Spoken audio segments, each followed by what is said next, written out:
Good afternoon to all of you साथियों, कैसे हैं आप लोग। उम्मीद करते हैं कि आप सब अच्छे होंगे और जी जान के साथ अपनी तैयारी में लगे हुए होंगे। आइए आपके बीच हम चर्चा कर रहे हैं टेस्ट 24 के प्रश्नों के बारे में। हमारा आज का पहला प्रश्न आपके बीच देखिए क्या है। कह रहा है पीवीसी ट्यूब है, धातु का पाइप है, ठीक है, मेटल का पाइप है, धातु का फ्रेम है। तो मेटल की बॉडी है, मेटल का पाइप है, मेटल का फ्रेम है। इस सब को काटने के लिए हम लोगों को किसकी ज़रूरत पड़ती है? हैक्सॉ की ज़रूरत पड़ती है। किसकी ज़रूरत पड़ती है? हैक्सॉ की ज़रूरत पड़ती है। और हैक्सॉ जो है उसके दोनों लेयर्स में क्या होती हैं? आपकी साहब दोनों तरफ दांतें कटी होती हैं, ऊपरी हिस्से में भी कटी होती हैं और निचले हिस्से में भी कटी होती हैं, ठीक है। तो हमारा राइट आंसर हैक्सा हो गया। पोकर के माध्यम से हम लोग क्या करते हैं? पोकर को हम लोग सुम्मी भी कहते हैं। क्या कहते हैं इसको हम लोग सुम्मी भी कहते हैं, ब्रेडॉल भी कहा जाता है, ठीक है। इसका यह भी नाम है। इसके माध्यम से वाल या कहीं पर आपको किल लगाना है तो उसके शुरुआती चरण का जो छिद्र है वो बनाने में हम इसकी मदद लेते हैं। क्लॉ हैमर जो है बढ़ई इसका इस्तेमाल ज़्यादा करता है। क्लॉ हैमर से हम ठोकने का भी काम करते हैं, पीटने का भी काम करते हैं, साथ ही साथ उसमें दांतें बनी होती है, उसमें किल को फंसाकर किल को उखाड़ लिया जाता है, ठीक है। फिर आपका मैलेट है, ये लकड़ी या नायलॉन का बना होता है, समझ गए। इसके माध्यम से मेटल के ऊपर अगर कहीं वो दबा हुआ है, धंसा हुआ है, तो उसके सतह को सपाट बनाने के लिए, स्मूथ और प्लेन बनाने के लिए इसकी हम क्या करते हैं? प्रयोग करते हैं, इसका इस्तेमाल करते हैं साथियों। तो हैक्सा की मदद से मेटल के पाइप या मेटल की सीट की क्या की जाती है? कटिंग की जाती है, इसमें कोई शक नहीं है। अगला कह रहा है किरचॉफ्स लूप नियम यानी KVL, ठीक है। यानी क्लोज्ड हमारी जो वोल्टेज है वह किसी क्लोज्ड परिपथ में क्या होगी? शून्य हो जाएगी। Algebraic sum of voltage in a closed circuit must be equal to 0। ये है किरचॉफ्स का लूप लॉ। और जो किरचॉफ्स का लूप लॉ है इसे किरचॉफ्स का सेकंड लॉ भी कहते हैं। और यह नियम जो है यह आधारित होता है, आपका साहब जी ध्यान रखिएगा, ऊर्जा संरक्षण के सिद्धांत पर। किस पर होता है? ऊर्जा संरक्षण के सिद्धांत पर। यूं समझें तो हमारी एनर्जी कंजर्वेशन प्रिंसिपल पर क्या होती हैं? आधारित होती हैं। तो हमारा राइट आंसर हो जाएगा ऑप्शन नंबर बी। याद रखिएगा आवेश संरक्षण के सिद्धांत पर किरचॉफ्स करंट लॉ आधारित होती हैं, जिसे हम लोग क्या कहते हैं? तो साहब इसे हम कहते हैं फर्स्ट लॉ। क्या कहते हैं?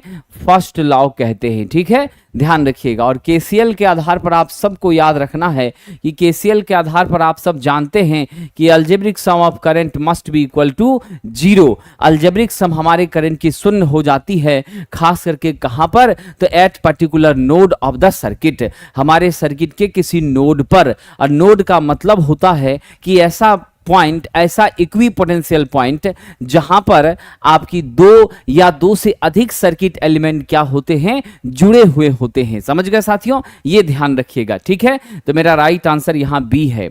अगला कह रहा दो या अधिक शाखाओं में विभाजित होने वाले परिपथ को कौन सा परिपथ कहा जाता है? ऐसा परिपथ जिसका बंटवारा हो जाता है साथियों, ध्यान रखिएगा, दो या दो से अधिक शाखाओं में। तो जब दो या दो से अधिक शाखाओं में मेरी धारा का बंटवारा होता है, मेन करंट I1 हो गई, I2 हो गई, तो आप सब जानते हैं वैसा परिपथ जिस परिपथ में करंट का डिस्ट्रीब्यूशन होता है, धारा कई भागों में बट जाती हैं, तो ये सिर्फ और सिर्फ कहां होता है? तो आपके साहब पैरेलल में होता है। सीरीज में कभी भी सवाल ही उत्पन्न नहीं होता कि डिस्ट्रीब्यूशन ऑफ करंट होगी, धारा का बंटवारा होगा। इसलिए आप हमेशा के लिए याद रख लीजिए यह जो परिपथ होगी वह मेरी पैरेलल परिपथ होगी। और पैरेलल में मेरी वोल्टेज आप सब याद रखेंगे सेम होती है, और मेरी धारा क्या होती है दोस्तों? डिफरेंट होती है, ठीक है, पहली चीजें। और सीरीज के केस में आप याद रखिएगा मेरी वोल्टेज डिफरेंट होती है और हमारा जो करंट है वह क्या होता है? सेम होता है। विद्यार्थी जी याद रखिएगा ओपन सर्किट होती है तो रेजिस्टेंस अनंत होता है, करंट जीरो हो जाती है, क्लोज या शॉर्ट सर्किट होता है, तो ऐसी स्थिति में रेजिस्टेंस जीरो होती है और धारा आपकी मैक्सिमम हो जाती है, इन्फिनिटी हो जाती है। ठीक है, तो ये हमारी स्थिति है, हमारा सही उत्तर है यहाँ पर समानांतर। चलिए नौजवान साथियों, अगला प्रश्न कह रहा है 1 सेंटीमीटर स्क्वायर मेरी क्या है, अनुप्रस्थ काट है, यानी एरिया आपका 1 सेंटीमीटर स्क्वायर दिया है, लेंथ आपका 50 मीटर दे दिया है विद्वानों। ठीक है, लेंथ कितना दे दिया है, 50 मीटर दे दिया है। स्पेसिफिक रेजिस्टिविटी या रेजिस्टेंस 1.72 गुना 10 के पावर -8 ओम सेंटीमीटर दे दिया है।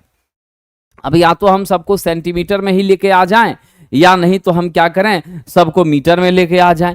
तो चलिए हमारे लिए मीटर लाना ही ज्यादा अच्छा लग रहा है, तो यहाँ क्या हो जाएगा, 1 × 10 के पावर -4 यानी 10 के पावर -4 मीटर स्क्वायर मेरा एरिया हो जाएगा।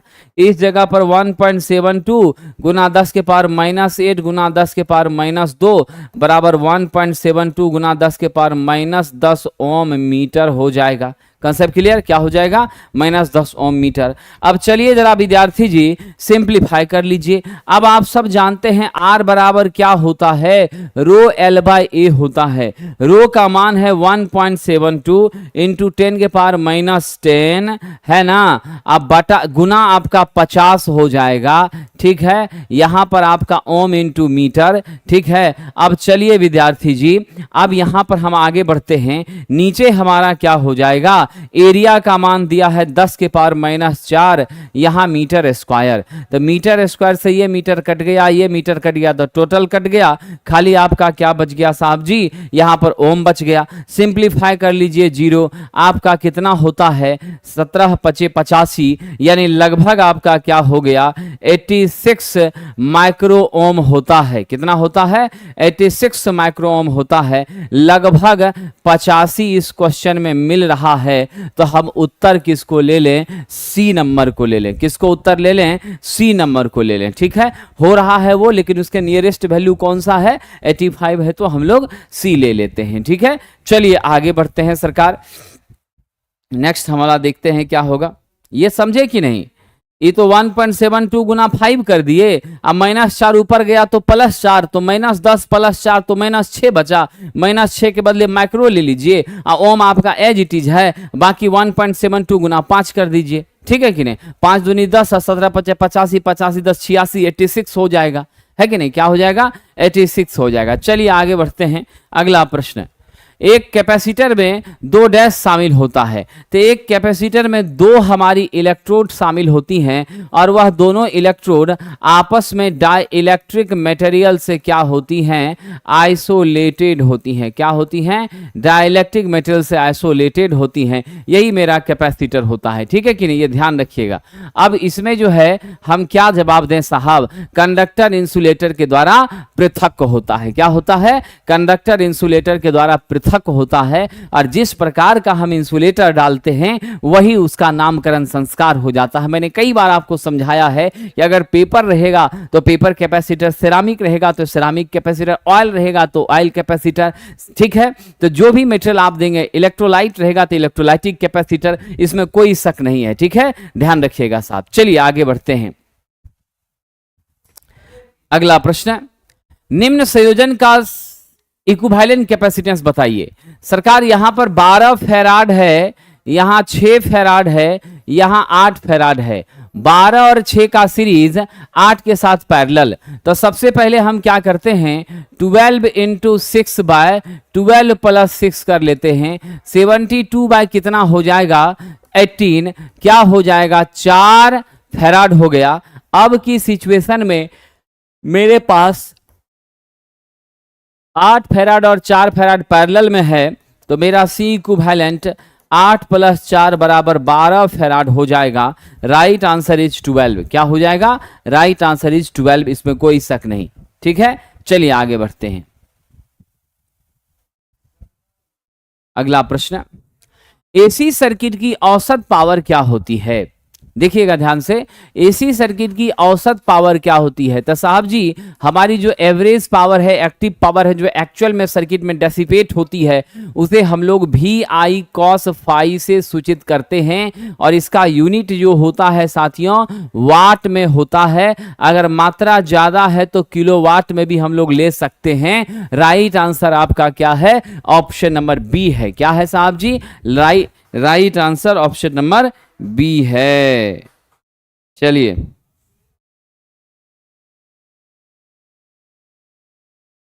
चलिए आगे बढ़ते हैं।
आइए, मेरा राइट आंसर क्या हो गया?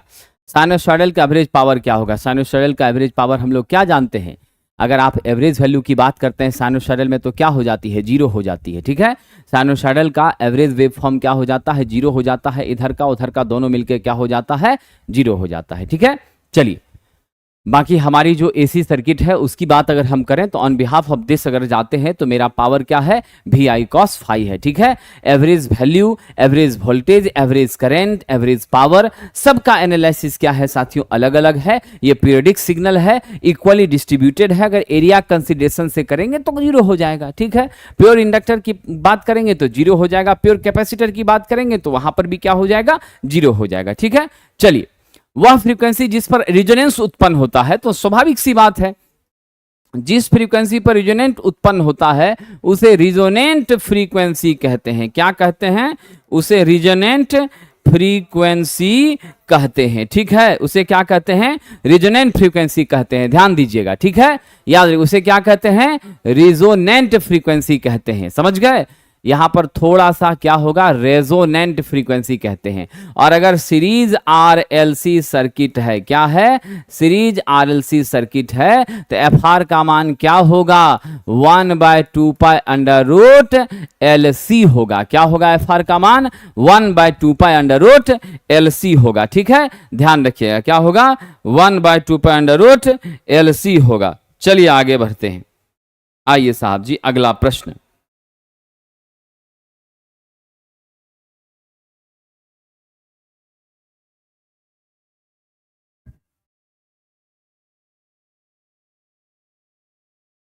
आइए, एक संपूर्ण कैपेसिटिव सर्किट का पावर फैक्टर। बहुत अच्छा प्रश्न है। कह रहा है साहब जी कंप्लीट कैपेसिटिव सर्किट। तो कंप्लीट कैपेसिटिव का मतलब क्या हो गया? Pure capacitive. ठीक है ना, और प्योर कैपेसिटिव है तो इसका मतलब रेजिस्टेंस यहां पर जीरो है। इसका स्पष्ट मतलब है कि फा यहां पर क्या है? फेज डिफरेंस 90 का। किसके बीच में जी? मेरा वोल्टेज और करंट के बीच में। ऐसी स्थिति में हम पावर फैक्टर की बात करते हैं तो क्या होता है? कॉस फाई होता है। और कॉस फाई का मान कितना? कॉस 90। कॉस 90 क्या हो जाएगा? जीरो। तो मेरा पावर फैक्टर क्या हो गया सरकार? जीरो। ठीक है, जीरो। ठीक है, लेकिन कैपेसिटेंस है तो इसका स्वभाव होता है करंट को लीड करवाना। तो क्या जवाब दीजिएगा? मेरा पावर फैक्टर 0 लीडिंग हो जाएगा। क्या होगा? 0 लीडिंग हो जाएगा। ठीक है, ऑप्शन नंबर ए। चलिए अगला प्रश्न देखते हैं। कह रहा 220 वोल्ट एसी सिग्नल का मैक्सिमम मान। तो ये जो 220 वोल्ट एसी दिया है वो कौन सा मान दिया है? वो आरएमएस वैल्यू दिया हुआ है। आप जानते हैं वीएम बराबर क्या होता है, तो हम लोग आरएमएस से वीएम निकाल लें। वी आरएमएस होता है मैक्सिमम वैल्यू वीएम बाय √2। यहाँ से हम लोग वीएम की बात करेंगे तो √2 इंटू वी आरएमएस हो जाएगा। तो यानी √2 इंटू आपका 220 हो जाएगा। 1.414 गुना 220 हो जाएगा। कितना मान आया जी सरकार? जल्दी से बताइए। 311 वोल्ट। ऑप्शन नंबर कौन सा ले लेंगे? सी नंबर ले लेंगे। तो मैथमेटिकली कैलकुलेट करके जो वैल्यू होगा वही हम लोग ले लेंगे। ठीक है, चलिए आगे बढ़ते हैं। अगला है R बराबर 3 ओम, XL बराबर 4 ओम। इसके साथ क्या है? सीरीज में है सर्किट का इंपीडेंस। तो साहब Z बराबर क्या होता है? √R का स्क्वायर प्लस XL का स्क्वायर। तो आइए जरा देख लें। R का स्क्वायर मतलब 3 का स्क्वायर, यहाँ 4 का स्क्वायर। ठीक है, आइए साहब यहाँ 9 प्लस 16 बराबर क्या हो जाएगा? √25 बराबर आपका क्या हो जाएगा? 5 ओम। ऑप्शन नंबर सी। ठीक है, क्या हो जाएगा? Option number C. चलिए अगला प्रश्न देखते हैं। नेक्स्ट क्वेश्चन विद्यार्थी जी।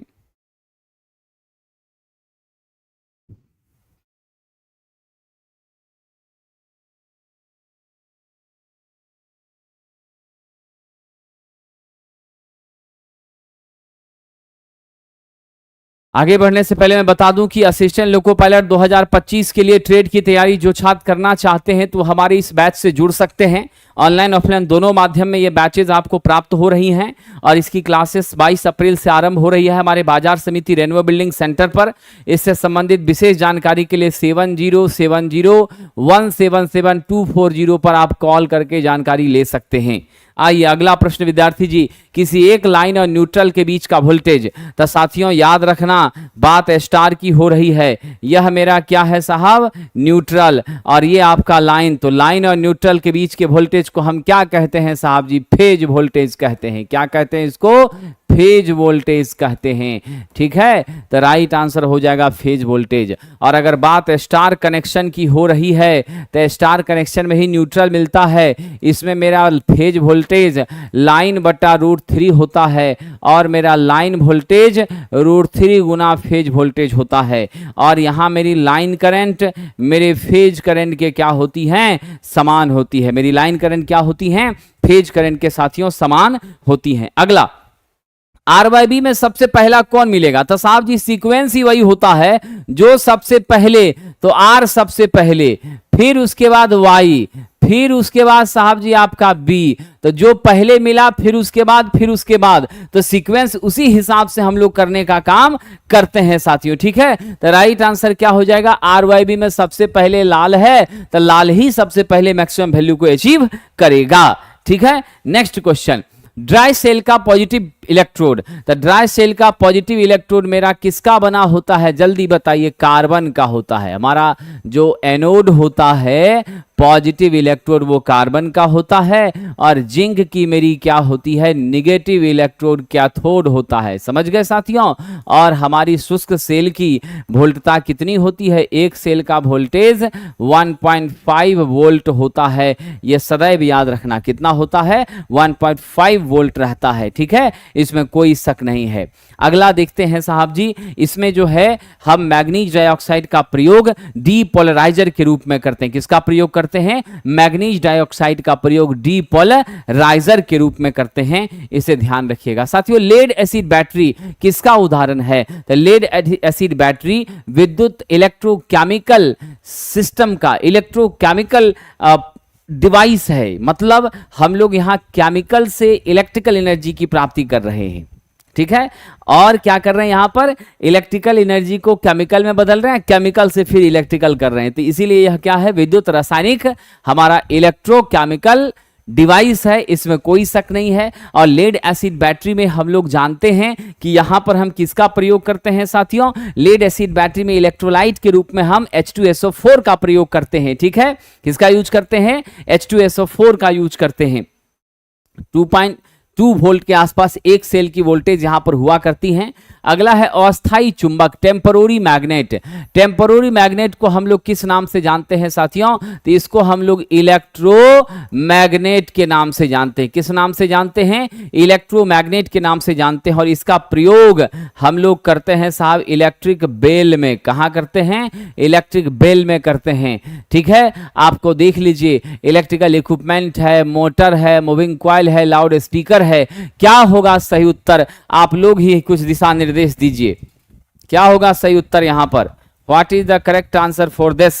बिल्कुल सही जवाब है साहब, ये अस्थाई चुंबक का प्रयोग हम लोग कहां करेंगे, अगर यहां डीसी मोटर होता तब नहीं करते, यहां सिर्फ मोटर लिखा है, मतलब एसी भी हो सकता है, तो इसीलिए हम लोग कहां लेंगे, ऑप्शन नंबर बी लेंगे साथियों, ध्यान रखिएगा। ठीक है, क्या लेंगे, ऑप्शन नंबर बी लेंगे, समझ गए। चलिए, इलेक्ट्रिक बेल में भी होगा, इलेक्ट्रिक मोटर में होगा, एसी मशीनरीज में होगा, जो भी एसी पर संचालित हमारे उपकरण हैं उन सभी जगहों पर होगा। ठीक है, बाकी यह जो आपकी मूविंग कॉइल है, परमानेंट मैग्नेट मूविंग कॉइल, यहाँ पर अस्थाई चुंबक लेंगे। लाउड स्पीकर में भी मेरा क्या होगा, अस्थाई चुंबक लिया जाएगा, इसमें कोई शक नहीं है। बिल्कुल चांदू साहब आपने अच्छा कहा है कि हमारा जो परमानेंट मैग्नेट होता है उसमें हाई कोरेसिविटी होती है, हाई हमारी क्या होती है, रिलेक्टिविटी होती है। ठीक है, रिटेंटिविटी हाई होती है, जिससे फायदा ये होता है कि इसमें रेसिडुअल मैग्नेटिज्म बहुत ज्यादा मात्रा में रहता है। क्या होता है, अपशिष्ट चुंबकत्व काफी अधिक मात्रा में रहता है। एक बार मैग्नेटाइज हो गया तो फिर डीमैग्नेटाइज होने का नाम जल्दी नहीं लेता है। सरकार, सोलेनॉइड किस प्रकार का विद्युत चुंबक है, हमारी जो सोलेनॉइड है आप ध्यान रखिएगा, यह भी आपकी क्या है, व्यास कम होता है, लेकिन अक्षीय लंबाई इसकी क्या होती है, अधिक होती है। तो कम व्यास, कम व्यास, कम व्यास और अधिक अक्षीय लंबाई, क्या है साहब, कम व्यास और अधिक अक्षीय लंबाई का यह क्या होता है, हमारा क्वाइल होता है, इलेक्ट्रोमैग्नेट होता है। इसमें भी चुंबकीय क्षेत्र का विकास होता है, इसमें कोई शक नहीं है, यह ध्यान रखिएगा। चलिए आगे बढ़ते हैं साहब जी।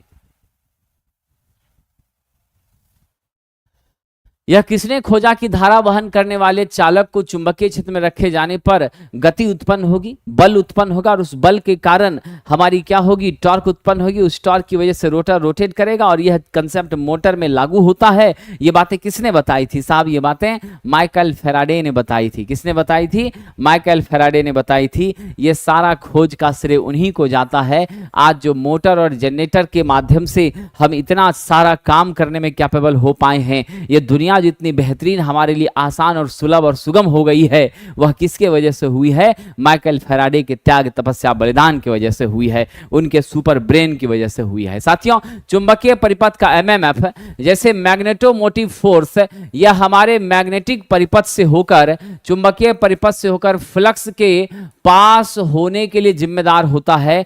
ठीक उसी प्रकार हमारी जो साहब जी करंट है, वह किसके लिए जिम्मेदार होती है, करंट के पास होने के लिए, करंट के प्रवाह के लिए कौन जिम्मेदार होती है, ईएमएफ होती है। नाम भी देख रहे हैं सेम मिल रहा है, इलेक्ट्रोमोटिव फोर्स, यानी धारा को प्रवाह कराने के लिए जो जिम्मेदार होता है वो हमारा है। तो राइट आंसर क्या होगा, ईएमएफ।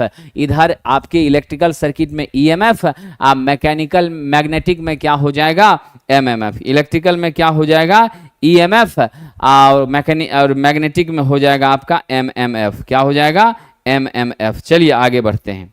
आइए साहब जी, आइए अगला प्रश्न।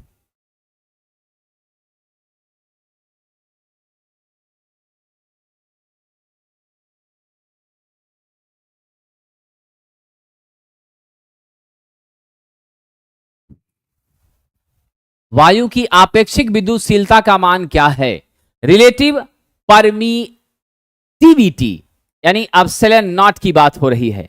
एयर या वैक्यूम के लिए अगर बात करें साहब, किसके लिए, एयर या वैक्यूम के लिए बात करें, तो एयर या वैक्यूम के लिए क्या हो जाएगा, 8.85 इंटू 10⁻⁻12 फैराड प्रति मीटर। ठीक है, तो ये रहा मेरा फैराड प्रति मीटर, ऑप्शन नंबर सी। क्या हो गया? ऑप्शन नंबर सी हो गया। चलिए अगला प्रश्न देखते हैं। अगला प्रश्न हमारा है, कम वोल्टेज और उच्च करंट के डीसी मशीन में कौन सा ब्रश? तो जहां वोल्टेज कम होगा और करंट मेरी उच्च होगी तो निश्चित रूप से कंडक्टिविटी ज़्यादा चाहिए, तो हम लोग उसमें कॉपर का यूज़ करते हैं। ठीक है, और अगर हमारा क्या हो जाए नौजवानों, ध्यान रखिएगा, अगर मेरी वोल्टेज उच्च हो जाए और करंट कम हो तो हम लोग किसका यूज़ करते हैं?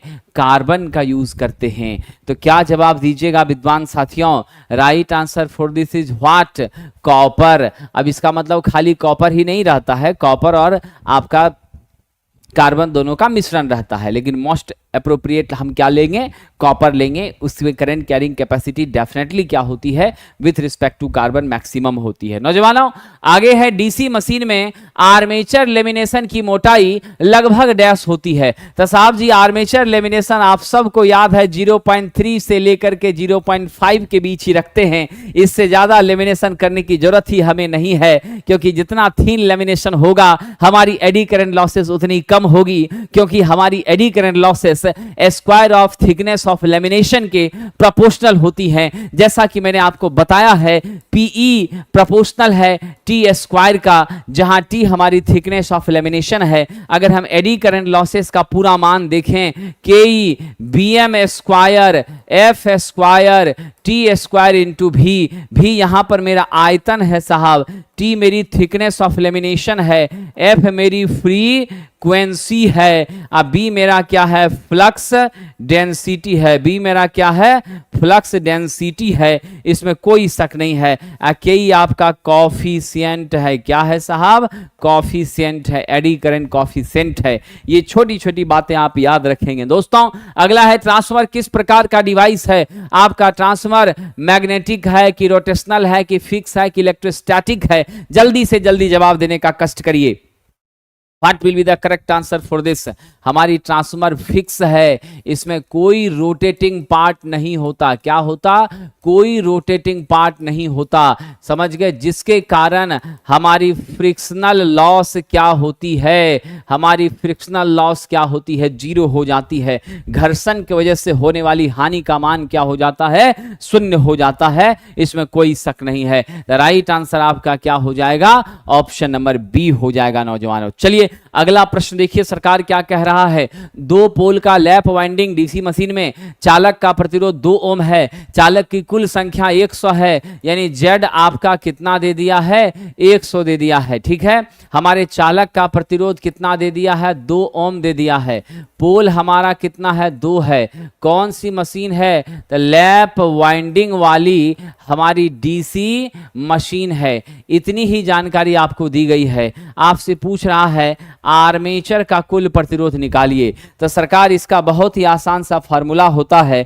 कुल प्रतिरोध आर्मेचर का क्या होता है? आर ए बराबर एक्स इंटू क्या होता? आर ए बराबर एक्स इंटू जेड बाय ए का स्क्वायर। ए आपका पैरेलल पाथ है। पैरेलल पाथ जब 2 पोल है तो मेरा पैरेलल पाथ भी 2 ही होगा, क्योंकि इसमें ए बराबर क्या होता है? पी, इसीलिए ए भी मेरा क्या हो गया? 2 ही हो गया।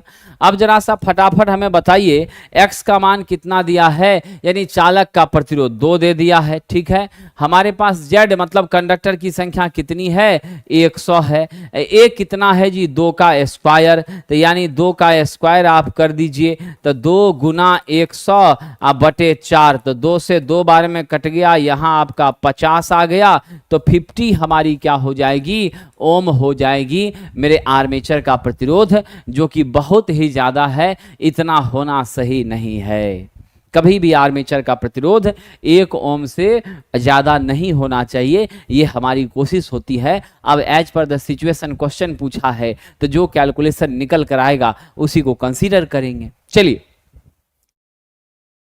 डीसी जनरेटर में ब्रश का क्या काम है?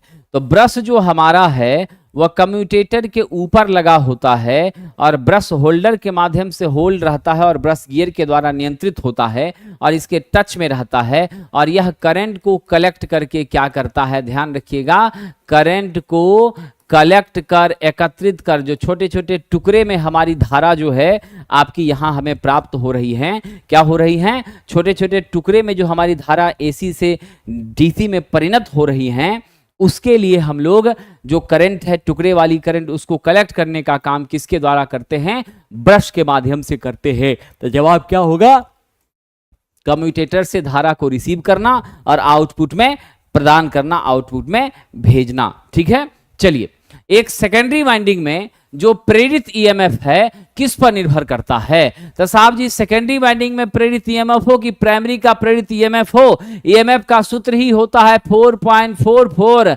φmf n। अब अगर सेकेंडरी का है तो E2 है तो N2 हो जाएगा। तो आपके फ्लक्स पर निर्भर कर रहा है, आवृत्ति पे कर रहा है, टर्न की संख्या पे कर रहा है। यहाँ टर्न की संख्या फ्लक्स दोनों दिया है, तो ऑप्शन नंबर सी हो जाएगा। ए बी दोनों पर क्या कर रहा है, निर्भर कर रहा है। क्या कर रहा है, ए बी दोनों पर साथियों निर्भर कर रहा है, इसमें कोई शक नहीं है।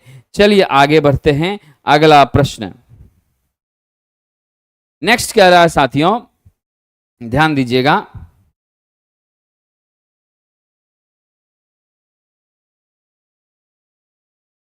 अब क्या है, क्वाइल में इससे जुड़े स्वयं के फ्लक्स में परिवर्तन के कारण, यानी आपका D phi by D T के कारण जो ईएमएफ इंड्यूस हो रहा है उसे हम क्या कहते हैं, बताइए। सेल्फ इंड्यूस्ड कहते हैं, डायनामिकली इंड्यूस्ड कहते हैं, क्या कहते हैं, व्हाट विल बी दैट। तो साहब जी हमारे क्वाइल में हमने क्वाइल के साथ किसी और भी तरह की व्यवस्था नहीं लगाई है। क्वाइल खुद है, क्वाइल अकेला है, स्वयं में है, और स्वयं में क्वाइल है, और तब इसमें करंट का सर्कुलेशन होता है, और फिर यहाँ पर क्या होती है, E बराबर N D phi by D T का उत्सर्जन होता है। और यह जो आपकी यहाँ पर इंड्यूस हो रही है ईएमएफ, इसे हम लोग किस नाम से जानेंगे, तो इसे हम लोग सेल्फ इंड्यूस्ड ईएमएफ के नाम से जानेंगे। खुद में यह ईएमएफ क्या कर रहा है, उत्सर्जित करने में सक्षम है। ऑप्शन नंबर मेरा क्या हो जाएगा, डी हो जाएगा। चलिए साथियों अगला प्रश्न देखते हैं, ठीक है। आइए विद्यार्थी जी, अब तो सिटी का समय आ ही गया है, अब क्यों चिंता कर रहे हैं, ठीक है ना। 10 दिन पहले सिटी का डेट आता है, 2 तारीख को आपका एग्जाम है, आज 21 तारीख है, तो स्वाभाविक है आज से कल तक में आ ही जाना चाहिए, ठीक है ना। आज से कल तक में आना चालू हो जाएगा, 1 से 2 दिन में आने लग जाएगा, ठीक है। चलिए, जीवन में थोड़ा थोड़ा धैर्य रखना चाहिए, इतना भी अधैर्य नहीं हो जाना चाहिए, समझ गए कि नहीं। पढ़ाई करिए, मन से पढ़िए, खूब मेहनत करिए, थोड़ा बहुत इंफॉर्मेशन के लिए भी सजग रहिए, लेकिन खाली इंफॉर्मेशन के लिए ही सजग रहना ये बहुत सही नहीं होता है, ये ध्यान रखिएगा। बाकी आप तो विद्वान छात्र हैं, मेहनती छात्र हैं। आइए, शंट डीसी मोटर में फील्ड करंट कम होने पर मोटर की चाल क्या हो जाएगी। साहब जी जब मेरी फील्ड करंट कम होती है तो स्वाभाविक सी बात है फील्ड का फ्लक्स भी कम होता है। स्वाभाविक सी बात है, क्या होता है, फील्ड का फ्लक्स भी कम होता है। अब जब फील्ड का फ्लक्स कम होता है तो आप सब जानते हैं मेरी स्पीड जो होती है वह आपके फ्लक्स का व्युत्क्रमानुपाती होती है। अगर मेरा फ्लक्स कम हो गया मेरी स्पीड बढ़ जाएगी। राइट आंसर है, आप किसी भी कीमत पर अगर फ्लक्स को घटाने का काम करते हैं तो डेफिनेटली हमारी स्पीड क्या होती है, बढ़ती चली जाती है, इसमें कोई शक नहीं है। नौजवानों, इंटरपोल की वाइंडिंग आर्मेचर के साथ सदैव श्रेणी में जुड़ी होती हैं और इस इंटरपोल को हम लोग कॉम पोल के नाम से भी जानते हैं। 2 मुख्य पोल के बीच में यह होता है, क्या होता है, 2 मुख्य पोल के बीच होता है। क्या होता है, 2 मुख्य पोल के बीच होता है। समझ गए, क्या होता है, 2 मुख्य पोल के बीच यह होता है। और आपको मैं बता दूं, जनरेटर के केस में अगले मेन पोल की पोलरिटी के बिल्कुल समान इसकी पोलरिटी होती है और मोटर में पिछले मेन पोल की पोलरिटी के समान इसकी पोलरिटी होती है। तो राइट आंसर है, सीरीज में जोड़ते हैं और यह काम क्या करता है, तो आर्मेचर रिएक्शन को घटाने का काम करता है, साथ ही साथ हमारे कम्यूटेशन को भी स्पार्कलेस बनाने में हमारी मदद करने का काम करता है। साथियों, कह रहा मोटर में स्टार्टर का काम क्या है, तो आप सब जानते हैं स्टार्टिंग टॉर्क हमारे मोटर की अधिक होती है और उस स्टार्टिंग टॉर्क को एडजस्ट करने के लिए, मतलब हम लोग उसको मेंटेन करने के लिए शुरुआती करंट हम लोग बढ़ा देते हैं, 5 से 7 गुना ज्यादा बढ़ा देते हैं। और शुरुआत में जब करंट बढ़ जाएगा तो उस एक्सेस करंट के कारण हीट लॉस बढ़ जाएगा, परिणाम क्या होगी, तो सर्किट शॉर्ट कर जाएगी, मशीन स्पॉइल कर जाएगा, जल जाएगा। इस चीजों से बचने के लिए हम इसका यूज करते हैं। पर्पस इसका क्या है साथियों, तो इसका पर्पस है क्या करना, स्टार्टिंग करंट को कंट्रोल करना, to control the starting current, to limit the starting current. याद रखिएगा साहब, क्या करना है इसका काम, स्टार्टिंग करंट को नियंत्रित करना है, कंट्रोल करना है। समय का कहां से गणना करेगा जी, टाइम का गणना ये करेगा। अल्टरनेटर, बिल्कुल साथियों, दुनिया की कोई भी मशीन है, फैराडे साहब के बिना सहयोग के उसकी चर्चा ही, उसका नाम लेना ही बेईमानी हो जाता है। तो फैराडे साहब के दिशा निर्देश पर ही यह मशीनें चलती हैं। तो फैराडे का जो विद्युत चुंबकीय प्रेरण है, इलेक्ट्रोमैग्नेटिक इंडक्शन है साथियों, उसी पर यह आधारित होता है। Rate of change of flux must be proportional to the induce EMF in this case. Okay dear friend, और यहां पर जो हमारी अल्टरनेटर है, इस अल्टरनेटर में आप ध्यान रखेंगे, यहां जो आपकी ईएमएफ इंड्यूस होती हैं, that is not statically induced EMF, that is completely dynamically induced EMF. ये क्या होती हैं, डायनामिकली इंड्यूस्ड ईएमएफ होती हैं, इसमें कोई शक नहीं है। आई अगला प्रश्न है, निम्न में कौन सा वोल्टेज लेवल टाइप का ट्रांसफर है। वाह, वोल्टेज लेवल टाइप का ट्रांसफर। तो वोल्टेज के लेवल पर हम 2 ही ट्रांसफार्मर का डिजाइन करते हैं, एक स्टेप अप, एक स्टेप डाउन। या तो वोल्टेज को हम बढ़ा सकते हैं या वोल्टेज को हम घटा सकते हैं, यही 2 काम हमारा होता है। केवीए जो किलो वोल्ट एम्पियर है वह तो शाश्वत कांस्टेंट और एप्रोप्रिएट होता, उसमें कोई चेंजिंग नहीं आती है साहब। ठीक है, तो मेरी राइट आंसर यहां पर क्या हो जाएगी, जल्दी बताइएगा। वोल्टेज लेवल टाइप का ट्रांसफार्मर कौन सा हो जाएगा, we are going with step up transformer. Okay dear friend, ये जो आपकी ऑटो ट्रांसफार्मर है, ये सेल्फ इंडक्शन के सिद्धांत पर काम करती है और यहां पर क्या होता है, सिंगल वाइंडिंग होती है। इसका प्रयोग हम लोग स्टेप अप के लिए नहीं कर सकते, हां वोल्टेज को रेगुलेट करने के लिए जरूर कर सकते हैं। इस सर्टेन मैग्नीट्यूड ऑफ वोल्टेज अगर हमको चाहिए तो उसको एडजस्ट करने का काम इसके माध्यम से हम कर सकते हैं, ये यहां जरूरी होता है। बट आप ध्यान रखेंगे, this is a type of voltage level transformer that is known as a step up and step down. Step up में हम वोल्टेज को बढ़ाते हैं और स्टेप डाउन में वोल्टेज को हम घटाने का काम डियर फ्रेंड करते हैं, इसमें कोई शक नहीं है। चलिए आगे बढ़ते हैं, अगला सवाल है, वोल्टेज को बढ़ाने वाला डिवाइस। तो साहब जी, स्टेप अप ट्रांसफार्मर वोल्टेज को बढ़ाता है। स्टेप अप में N2 ग्रेटर N1 होता है, V2 ग्रेटर V1 होता है, E2 ग्रेटर E1 होता है और I2 लेस I1 होता है। इस सिचुएशन में मेरी K का मान ग्रेटर देन 1 होता है, जहां K आपकी क्या है साथियों, ट्रांसफॉर्मेशन रेशियो है। क्या डियर फ्रेंड, ट्रांसफॉर्मेशन रेशियो है और यह ट्रांसफॉर्मेशन रेशियो मेरी क्या होती है, डेफिनेटली ग्रेटर देन 1 होती है। ओके डियर फ्रेंड, चलिए तो जब भी ऐसी सिचुएशन आएगी, स्टेप अप ट्रांसफार्मर की बात होगी, तो इसका प्राइमरी क्या होगा साहब, लो वोल्टेज वाइंडिंग, और सेकेंडरी क्या होगा, हाई वोल्टेज वाइंडिंग होगी, इसमें कोई शक नहीं है। चलिए विद्यार्थी जी आगे बढ़ते हैं। एक 3 फेज वाले मोटर का पावर फैक्टर इसी रेटिंग के सिंगल फेज मोटर की तुलना में, तो साथियों हमेशा के लिए ध्यान रखना, सिंगल फेज का जो पावर फैक्टर है, ठीक है,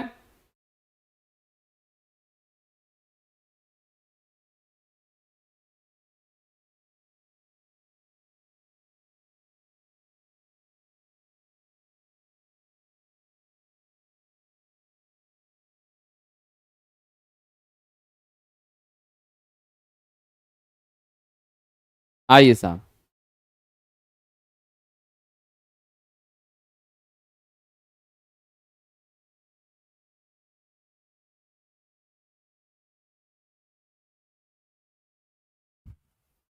चलिए, एक 3 फेज वाले मोटर का पावर फैक्टर इसी रेटिंग के सिंगल फेज मोटर की तुलना में डैश होता है। समझे कि नहीं, क्या होता है, डैश होता है।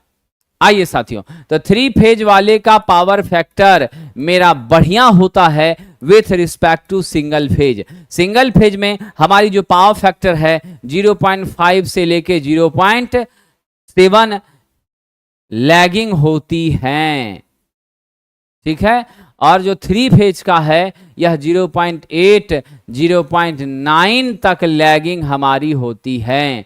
समझ गए? तो हमेशा के लिए ध्यान रख लीजिएगा, आपकी 3 फेज का पावर फैक्टर इसी रेटिंग के सिंगल फेज की तुलना में क्या होता है, अधिक होता है। 3 फेज में पावर फैक्टर हमेशा अधिक और सिंगल फेज में पावर फैक्टर हमेशा कम होता है। इस बात को सदैव ध्यान रखना, ठीक है। ऑलवेज अगर हम इंडक्शन मोटर की भी बात करते हैं तो सिंगल फेज इंडक्शन मोटर का क्या होता है, ठीक है। सिंगल फेज इंडक्शन मोटर का पावर फैक्टर क्या होता है, समझे कि नहीं, ध्यान रखिएगा।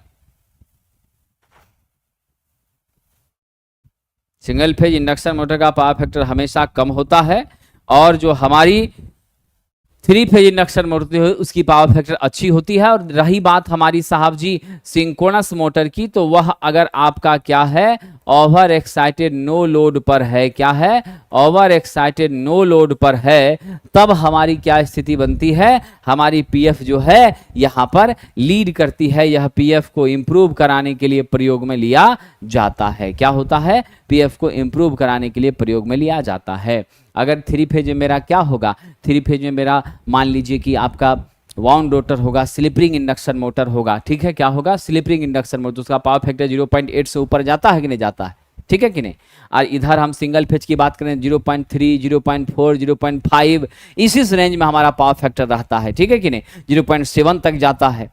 चलिए अगला है स्लिप-रिंग इंडक्शन मोटर में डैश होता है। क्या होता है साहब, स्लिप-रिंग इंडक्शन मोटर में स्क्वायरल केज की अपेक्षा हाई स्टार्टिंग टॉर्क होता है। इसमें हम लोग एक्सटर्नल रेजिस्टेंस क्या कर सकते हैं, इसमें हम लोग एक्सटर्नल रेजिस्टेंस को भी निश्चित रूप से क्या कर सकते हैं, जोड़ते हैं। क्या करते हैं, जोड़ते हैं। क्या करते हैं साहब, एक्सटर्नल रेजिस्टेंस को भी हम लोग जोड़ने का काम करते हैं। क्या करते हैं, एक्सटर्नल रेजिस्टेंस को भी जोड़ने का काम करते हैं। और एक्सटर्नल रेजिस्टेंस जब जुड़ता है तो मेरी पीएफ को भी इंप्रूव करता है, स्टार्टिंग टॉर्क भी बढ़ाता है, स्पीड भी कंट्रोल करता है और शुरुआती करंट को भी कम करने का काम करता है। यानी एक साथ कई सारे काम, कई सारे फायदे हमें यहाँ पर प्राप्त हो जाते हैं।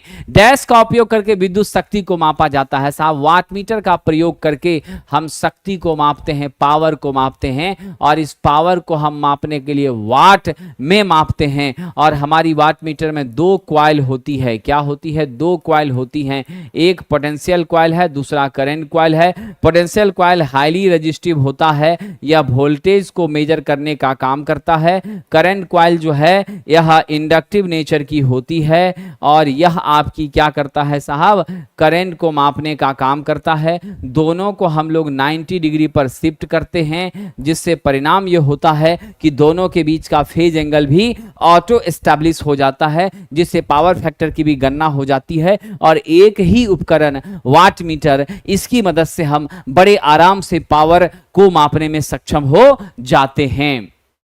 करा एक हाई वोल्टेज में पावर ट्रांसमिशन, साथियों हमेशा के लिए याद रखिएगा, हाई वोल्टेज में जो पावर ट्रांसमिशन, ठीक है ना, क्या होता है, हाई वोल्टेज में पावर ट्रांसमिशन, याद रखिएगा हाई वोल्टेज में पावर ट्रांसमिशन क्यों की जाती है। तो जब हम हाई वोल्टेज में पावर ट्रांसमिशन करते हैं तो सबसे पहले क्या होता है, मेरी लॉसेस कम होती हैं, ठीक है। दूसरा, मेरा ट्रांसमिशन लॉसेस भी घटता है। तीसरा, जो सही इंफॉर्मेशन है, जब ये दोनों लॉस मेरा बढ़ता है और उसके साथ साथ ये दोनों लॉस मेरी कम होती हैं, तो इसके कारण मेरी दक्षता क्या होती हैं, अधिक हो जाती हैं, दक्षता एफिशिएंसी बढ़ जाती हैं। तीसरा फायदा होता है साइज ऑफ कंडक्टर, यानी आपको बहुत मोटा कंडक्टर नहीं लेना पड़ता, हम लोग पतले कंडक्टर से भी काम चल जाता है। तो मेरी सबसे उचित जो यहाँ पर निर्णय है वो क्या है कि हाई वोल्टेज में अगर हम पावर का ट्रांसमिशन करते हैं तो आप याद रख लीजिएगा, जो सबसे महत्वपूर्ण चीज़ है कि हमें वोल्टेज का रेगुलेशन भी बहुत अच्छा मिलता है, इफिशियंसी भी बढ़ जाती है, ट्रांसमिशन लॉसेस भी घट जाती हैं। ओवरऑल हमारे लिए क्या होता है, काफी फायदेमंद होता है, इसमें कोई शक नहीं है। चलिए आगे बढ़ते हैं। किस ट्रांसमिशन लाइन में कैपेसिटेंस का प्रभाव नगण्य होता है? साहब छोटी में, लंबी और मीडियम में हमारी कैपेसिटेंस का प्रभाव होता है। शॉर्ट ट्रांसमिशन लाइन जिसका डिस्टेंस 50 से लेकर 80 किलोमीटर के बीच अब कर दिया गया है और वोल्टेज का लेवल कितना है? मात्र 20 के भी है। इसमें आपका रेजिस्टेंस डेवलप होता है, पैरामीटर इंडक्टर मेरा पैरामीटर के रूप में प्राप्त होता है। यहां कैपेसिटेंस हमको नहीं प्राप्त होती है। कैपेसिटेंस हमें प्राप्त होती है मीडियम ट्रांसमिशन लाइन और लॉन्ग ट्रांसमिशन लाइन में। मीडियम ट्रांसमिशन लाइन में जो डिस्टेंस हम अब ले रहे हैं वह कितना से कितना ले रहे हैं? तो अब हम लोग साहब 150 से 200 किलोमीटर का डिस्टेंस ले रहे हैं और मेरा रेंज ऑफ वोल्टेज कितना है?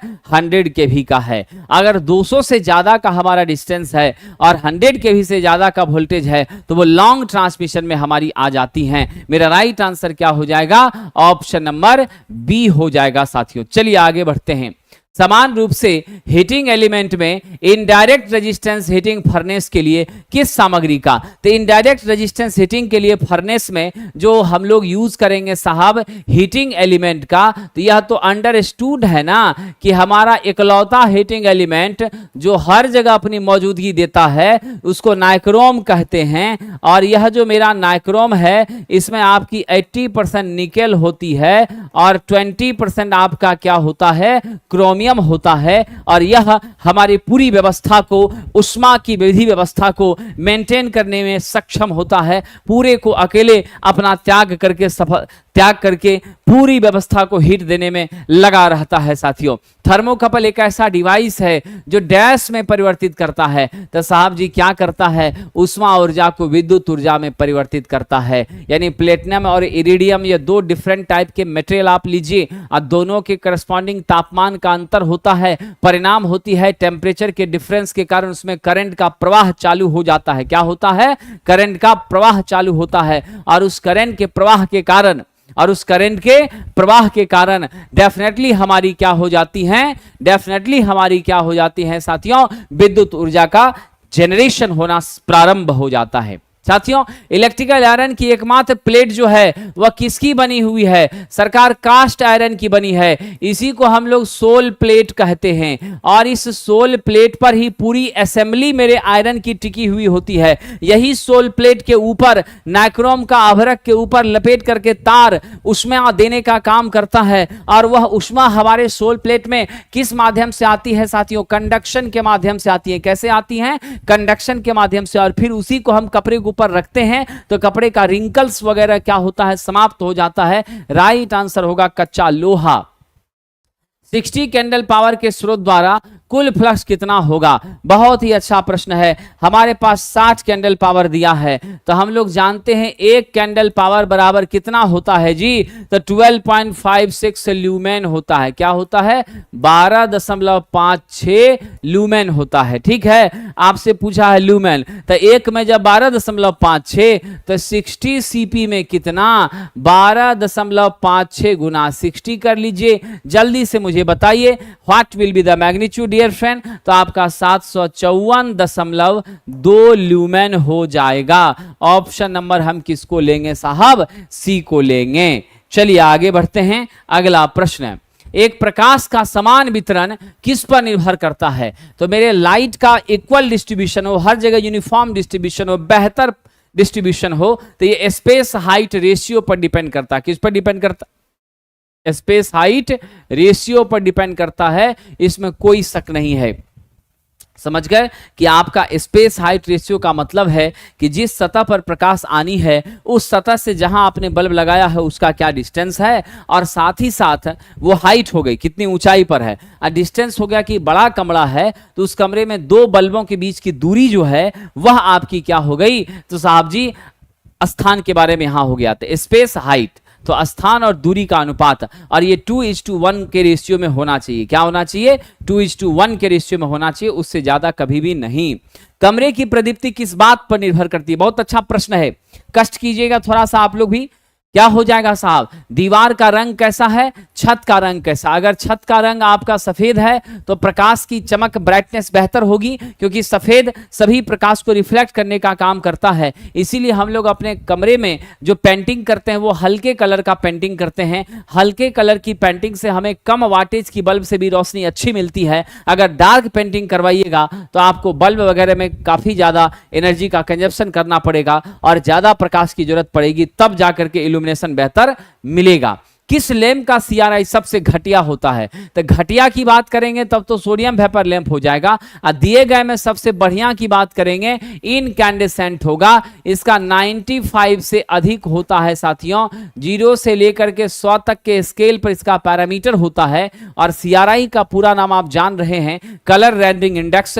किस प्रकाश में जो रंग है वस्तु का वही अगर दिखाई दे, जैसे मैं अभी सपोज कर लीजिए कि ब्लू कलर का टी शर्ट अगर रेड दिखता है तो इसका मतलब CRI बहुत घटिया है। अब ब्लू कलर का ब्लू ही दिखता है, इसका मतलब CRI सर्वोत्तम है। इस तरह की परेशानी मॉल वगैरह में आप लोगों को झेलनी पड़ती है, समझ गए कि नहीं। वहां पर जो ब्राइटनेस है उसमें कलर कुछ और लगा, बहुत पसंद आ गया, घर लेके आ गए, अपने घर में दिन के उजाले में देखते हैं तो भाई हम जो सोच के लाए थे वो तो है नहीं, सामान दूसरा है। और रिटर्निंग के लिए जाइए तो बिका हुआ सामान वापस नहीं होगा, ये पहले से लिखा हुआ है। ठीक है, ये सारी चीजें हैं साथियों। चलिए आगे बढ़ते हैं। प्रदीप्ति लैंप में तंतु किसका बना होता है, तो जैसे ही हम लोग बात करते हैं इनकैंडेसेंट लैंप की, जो विद्युत धारा के हीटिंग इफेक्ट पर H बराबर I² RT पर काम कर रहा है, यहां पर हम लोग जो साहब इस्तेमाल करते हैं फिलामेंट का, वह मेरा टंगस्टन का बना होता है। और टंगस्टन के बने होने के कारण सबसे महत्वपूर्ण यह है कि टंगस्टन का मेल्टिंग पॉइंट उच्च होता है, 3370 लगभग 3400 डिग्री सेल्सियस होता है। और यह टंगस्टन अगर निर्वात डाल दीजिए या नहीं तो आप गैसेस डाल दीजिए, आर्गन डाल दीजिए, नाइट्रोजन डाल दीजिए, तो वैसी स्थिति में 3000 डिग्री सेल्सियस तक तापमान को सस्टेन कर सकता है। और जितनी टेम्परेचर सस्टेन करेगा, याद रखना ब्राइटनेस उतनी जबरदस्त होगी साथियों।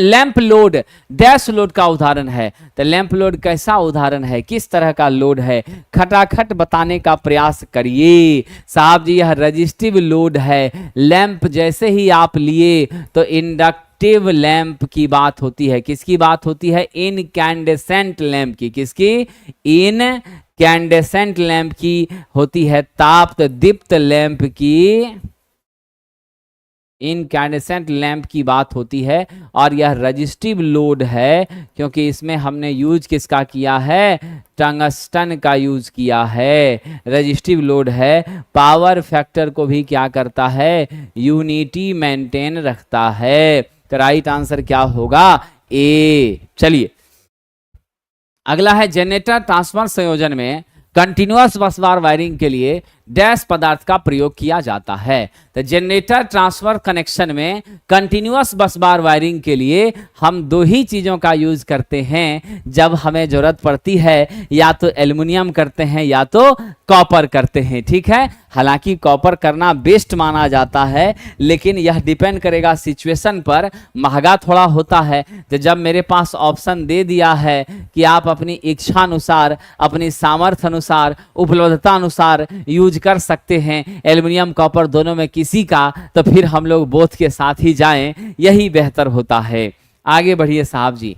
परिपथ को बंद या वियोजित करने के लिए एक घटक क्या कहलाता है, जो हमारे सर्किट को चालू या बंद करता है, यानी सर्किट को नियंत्रित करता है, उसे स्विच कहते हैं। और यह आपका क्या है साहब, कंट्रोल डिवाइस के रूप में, ध्यान रखिए, नियंत्रक और डिवाइस के रूप में इस्तेमाल में आता है। कैसी एलिमेंट है यह, कंट्रोलिंग एलिमेंट है। ठीक है, चलिए सरकार आगे बढ़ते हैं। सीलिंग रोज का इस्तेमाल, तो आप छत में देखते हैं सीलिंग रोज रहता है, हमारे दीवार के ऊपरी भाग में रहता है, एसी वगैरह का कनेक्शन करने के लिए, आपका सीलिंग फैन को सप्लाई देने के लिए, तो हमारे लिए बहुत अच्छा होता है। तो साहब जी ध्यान रखिएगा, सीलिंग रोज जो है इसका विशेष रूप से प्रयोग हम लोग क्या कर रहे हैं, फ्लोरेसेंट लैंप, मरकरी ट्यूबलाइट वगैरह दीवार में लगा के ऊपर का जो भाग रहता है वहां पर आप ट्यूबलाइट को सेट करिए। बहुत ही छोटा, 1 फीट का तार, 1.5 फीट का तार, इतने से ही आपका कनेक्शन हो जाता है। बहुत बचत आपको वायर की हो जाती है। है, ये भी एक पर्पस है। अगर रहता हमारे पास मान लीजिए सीलिंग फैन तो हम उसी को टिक लगाते, है ना, दोनों रहता तो दोनों को लेते। अब जो आपसे कह रहे हैं वो ये है साहब कि यह जो टेस्ट की डिस्कशन मैं आपके बीच कर रहा हूं, इस टेस्ट को अगर आप प्रैक्टिकली देना चाहते हैं और इसके पीडीएफ को भी आप प्राप्त करना चाहते हैं तो प्लेटफॉर्म ऑनलाइन टेस्ट ऐप पर जाइए। वहां पहले से सेशन 1 हमने करवा दिया है आपको, वो कंप्लीट है, उसका 20 सेट वहां से मिल जाएगा। अनलिमिटेड टेस्ट दे सकते हैं, डिस्कशन भी देख सकते हैं। बाकी इसी का सेशन 2 आ गया है जो अभी आपका चल रहा है, और इस सेशन 2 को एग्जाम से पहले कंप्लीट भी होना है, तो आप सेशन 2 से जुड़ सकते हैं प्लेटफॉर्म ऑनलाइन टेस्ट ऐप पे जाकर के। और हमारी ये बुक जो है assistant loco pilot electrician trade के लिए 26 सेट की, इससे प्रैक्टिस करिए, बहुत मदद आपको मिलेगी, इसमें कोई शक नहीं है। और इन टेस्ट से रिलेटेड कोई समस्या हो 7079212121 पर कॉल कर सकते हैं। चलिए आगे बढ़ते हैं। PMEN का पूरा नाम क्या है? P से परमानेंट, M से साहब जी जल्दी बताइएगा क्या होता है? P से परमानेंट बोल दिए तो चलेगा? नहीं चलेगा। क्या होगा साहब? आपका होगा प्रोटेक्टिव मल्टीपल अर्थ न्यूट्रल। क्या हो जाएगा? प्रोटेक्टिव मल्टीपल अर्थ न्यूट्रल। ठीक है, सुरक्षा के लिए हम लोग कई सारे अर्थ की अरेंजमेंट कर रहे हैं, इसमें कोई शक नहीं है। ठीक है ना, चलिए आगे बढ़ते हैं। कुछ कंडक्टर को जोड़ने के लिए अलग अलग कंडक्टर के अलग अलग रास्ते प्रदान करने के लिए इलेक्ट्रिकल इंस्टॉलेशन में किसका इस्तेमाल किया जाता है? तो अलग अलग हिस्सों में, अलग अलग भागों में अगर आप चाहते हैं कि हमारी कंडक्टर का कनेक्शन जाए और उस हिसाब से अपने पाथ को प्री डिटरमाइन करे, तो इस काम के लिए हमें जरूरत पड़ती है साथियों जंक्शन बॉक्स की। और यह जंक्शन बॉक्स के माध्यम से अलग अलग हिस्सों में हम सप्लाई को भेज भी सकते हैं, उसका डिस्ट्रीब्यूशन भी कर सकते हैं, और कहीं ना कहीं उसका निरीक्षण करने में भी यह मदद देता है कि भाई शॉर्ट वगैरह तो नहीं कर गया है। पी टाइप के अर्धचालकों में अधिकांश क्या होता है? तो पी टाइप का जो अर्धचालक है इसमें अधिकांश आपकी होल्स आपकी मेजॉरिटी कैरियर होती हैं। क्या होती हैं? होल्स मेजॉरिटी कैरियर होती हैं। और आपका इलेक्ट्रॉन्स यहां क्या होता है? माइनॉरिटी कैरियर के रूप में होती है। इलेक्ट्रॉन्स माइनॉरिटी और होल्स मेजॉरिटी। और ये जो पी टाइप बनता है ना, ये प्योर इंडक्टर में आपका ट्राइवैलेंट, कैसा साहब? ट्राइवैलेंट इम्प्योरिटी को ध्यान रखिएगा, ट्राइवैलेंट इम्प्योरिटी को मिलाने से यह बनता है, जिसके वजह से यहां पे होल्स की संख्या अधिक हो जाती है। एलईडी से निकलने वाली रोशनी का रंग, तो साहब एलईडी का कंपोजिशन कैसा है उस पर डिपेंड करता है उसका रंग, कि भाई किस रंग का प्रकाश एलईडी देगा, लाइट इमिटिंग डायोड देगा। अगर मेरा एलईडी गैलियम आर्सेनाइड फॉस्फाइड का बना हुआ है तब यह कैसा प्रकाश देगा? लाल व पीला देगा। कैसा देगा? लाल व पीला देगा। इसी में मात्रा को थोड़ा ऊपर नीचे करेंगे। अगर मेरा यही बना हुआ है इंडियम गैलियम और, तब आपका कैसा देगा? नीला रंग का प्रकाश देगा। इंडियम गैलियम का बना हुआ है और नाइट्राइड का बना हुआ है तो क्या देगा? नीला देगा, हरा देगा। ठीक है, तीसरा भी हम आपको बता देते हैं, अगर ये गैलियम नाइट्राइड का बना है तो हरा पीला देगा, गैलियम नाइट्राइड का बना है तो क्या देगा?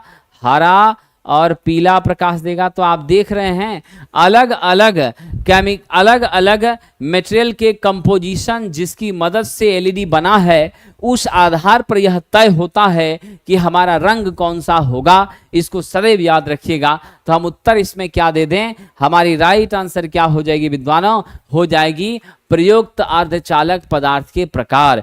Which type of material that establish the structure of LED? कौन सा मटेरियल जो हमारे एलईडी को बनाने में काम ला आ रहा है, उस मटेरियल के कंपोजिशन के आधार पर हम लोग क्या कर रहे हैं? तो रंगों की प्राप्ति करने में सक्षम हो रहे हैं। एलईडी डैश का इस्तेमाल करके बनाई जाती है, जल्दी बताइए। गैलियम आर्सेनाइड का इस्तेमाल करके, जर्मेनियम सिलिकॉन कार्बन का प्रयोग इसमें कतई नहीं हो रहा है। फिल्टर का काम क्या है? तो हमारी जो डीसी कन्वर्ट होती है ना साहब जी, एसी से जो डीसी कन्वर्ट होती है आपके रेक्टिफायर के माध्यम से, तो मेरे कहने का ये तात्पर्य है कि रेक्टिफायर के माध्यम से जो डीसी कन्वर्ट होती है वह प्योर डीसी नहीं होती हैं, वह पल्सेटिंग डीसी होती हैं। क्या होती हैं?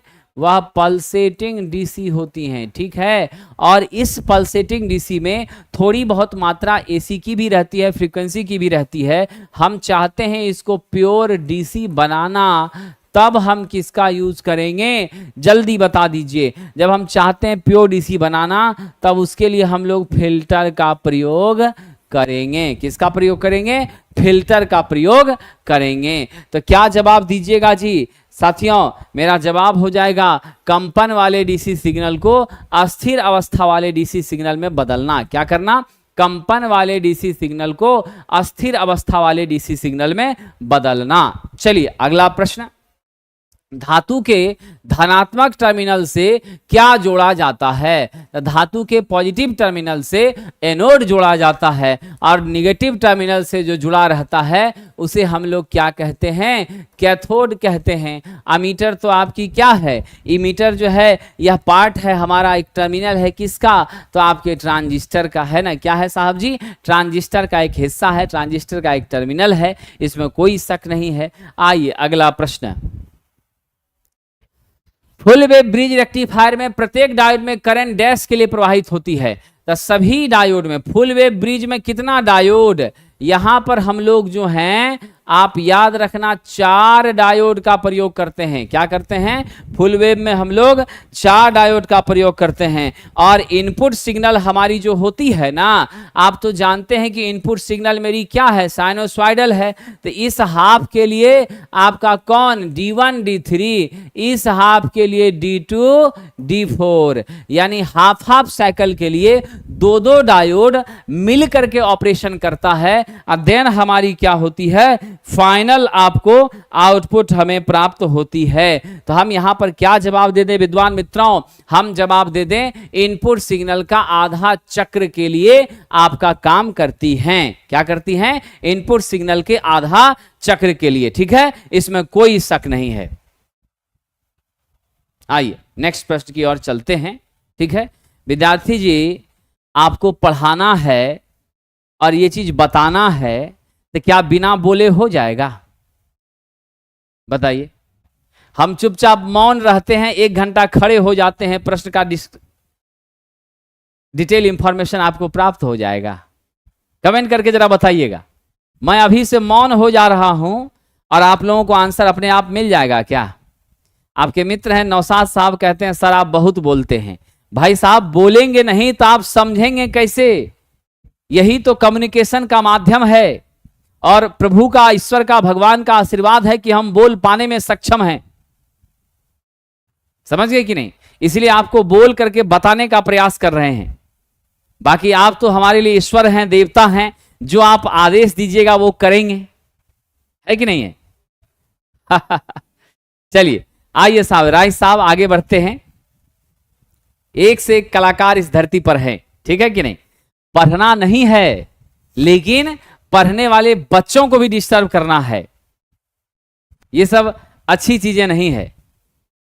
डिस्टर्ब ना होइए, ना डिस्टर्ब करिए, ठीक है। खुद पढ़ रहे हैं, बहुत अच्छी बात है, ऐसा नहीं होना चाहिए। कह रहा है एक फुल वेव ब्रिज रेक्टिफायर में प्रत्येक डायोड में करंट कहां से जाता है? इनपुट सिग्नल का हाफ साइकिल होता है। क्या होता है? इनपुट का हाफ हो जाता है, इसमें कोई शक नहीं है। चलिए आगे बढ़ते हैं। आइए साथियों, ध्यान दीजिएगा। वह डिवाइस जो किसी सिग्नल की तीव्रता को बढ़ा देता है, यानी हमारे सिग्नल की इंटेंसिटी को बढ़ा देता है, क्या कहते हैं उसे? What is that material dear friend? तो हमारे सिग्नल की इंटेंसिटी को बढ़ाता है, बैंडविड्थ को बढ़ाता है, उसकी पावर को बढ़ाता है, उसकी क्षमता को बढ़ाता है। वह मेरी क्या है साहब? एम्पलीफायर है। आपका लो विड्थ के सिग्नल को, ध्यान दीजिएगा, इसका बैंडविड्थ को बढ़ा करके दूर दराज के क्षेत्रों तक भेजने में भी सक्षम हो जाता है, ठीक है। ये मामला है साहब। चलिए आगे बढ़ते हैं। आइए, डैश उपयोग करके थायरिस्टर को क्षणिक वोल्टता से सुरक्षित किया जा सकता है। तो हमारे थायरिस्टर पर जो ट्रांजिएंट वोल्टेज है, इस सर्टेन पीरियड ऑफ टाइम के लिए जो एब्रप्ट वोल्टेज, बहुत ज़्यादा वोल्टेज क्या हो गई है, हमारी बढ़ गई है, राइज कर गई हैं, उससे सुरक्षा कैसे प्राप्त की जा सकती है? स्नबर सर्किट के माध्यम से। इसमें रजिस्टर और कैपेसिटर को हम लोग क्या करते हैं, ये मेरा रजिस्टर और ये कैपेसिटर इस तरीके से जोड़कर तब इसका प्रयोग करते हैं। यह अचानक से क्या होता है, यह सडन राइज जो हमारी ट्रांजिएंट वोल्टेज जो हमारी है, उससे हमें सुरक्षा प्रदान करने का काम करता है। साथियों ये ध्यान रखिएगा। चलिए आगे बढ़ते हैं। हालांकि जनरली जो हमारा स्नबर सर्किट हम लेते हैं, तो जनरली स्नबर सर्किट में हम लोग आर और सी को सीरीज में रख के यूज करते हैं, ठीक है ना, ये ध्यान रखिएगा। तो स्नबर सर्किट आपका क्षणिक वोल्टेज को, ट्रांजिएंट वोल्टेज को एडजस्ट करने का काम करता है। चलिए कोई बात नहीं नौशाद जी, आप अच्छे छात्र हैं। होता है कई बार, क्या होती है, कई बार मिस्टेक से मिस्टेक हो जाता है, तो वही आपसे भी हो गया, ठीक है। लेकिन मिस्टेक से मिस्टेक में क्या हो गया कि आप पकड़े चले गए, जिस कारण से थोड़ी सी परिचर्चा हो गई। क्या होता है ना, एक दोस्त, मान लीजिए कुछ ऐसे छात्र होते हैं या कुछ बच्चे आपके फ्रेंड सर्किल में रहे होंगे, वो रेगुलर बिना टिकट के ही यात्रा करते हैं, तो उनको प्रैक्टिस है, वो कहते हैं मैं तो कभी टिकट कटाता ही नहीं हूँ, ठीक। बस एक बार मोटिवेट होकर के आप भी उसके चक्कर में बिना टिकट के चले जाते हैं, ठीक, लेकिन आप पकड़े चले जाते हैं। आपने कभी नहीं ऐसा किया था, लेकिन पहली बार किया और आप पकड़े चले गए। तो आप कोशिश अच्छा किए थे, लेकिन मिस्टेक से मिस्टेक हो गया, ठीक है कि नहीं? क्या हो गया, मिस्टेक से मिस्टेक हो गया, तो उसी में आप पकड़े चले गए। चलिए कोई बात नहीं है, मन से पढ़िए, मेहनत करिए। आगे आते हैं। एससीआर में होल्डिंग करंट डैश होता है, समझ गए क्या होता है, होल्डिंग करंट डैश होता है। तो हमारी जो सिलिकॉन कंट्रोल रेक्टिफायर है, इसमें होल्डिंग करंट और लैचिंग करंट, दो तरह की करंट होती हैं। और मेरे विद्वान मित्रों, मैं आपको बता दूं, ये होल्डिंग करंट वो करंट होता है जो मेरे एससीआर को ऑन करने के, ऑन रखने के लिए क्या होता है, ऑन रखने हेतु जिम्मेदार होता है। कीप ऑन, समझ गए क्या करता है, ऑन रखने के लिए जिम्मेदार होता है और उसको चालू रखता है। तो हम किसे आंसर स्वीकार करें, ऑप्शन नंबर ए, एससीआर को ऑन रखने के लिए एनोड करंट का जो न्यूनतम मान है उसे होल्डिंग करंट हम लोग कहते हैं। क्या कहते हैं, होल्डिंग करंट कहते हैं। एससीआर को ऑन रखने के लिए एनोड करंट का न्यूनतम मान, एससीआर को ऑन रखने के लिए एनोड करंट का, दोनों ऑप्शन जो है आपका सेम ही है। क्या है, दोनों ऑप्शन सेम ही है। तो अगर कोई छात्र सी भी लिया होगा तो उसका सी भी सही होगा, अगर कोई छात्र ए से टिक लगाया होगा तो ए भी सही होगा, ठीक है। तो घबराना नहीं है, आंसर यही है, इसको माइंड में रख लेना है।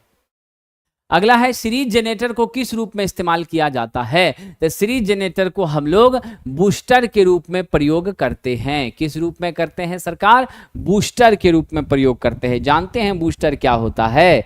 बूस्टर के माध्यम से हमारे ट्रांसमिशन लाइन में वोल्टेज को, रेगुलेशन को मेंटेन करने की जहां जरूरत पड़ती है या फ्लक्चुएशन ऑफ वोल्टेज होता है, तो टर्मिनल के वोल्टेज को एडजस्ट करने के लिए हम लोग इसका प्रयोग किया करते हैं, ठीक है। सर्टेन जो वोल्टेज हमारी घटी है तो उसको हल्का दे करके एडजस्ट कर लिया, वो काम इसका है। इनमें से कौन सा लकड़ी या प्लास्टिक से बना है?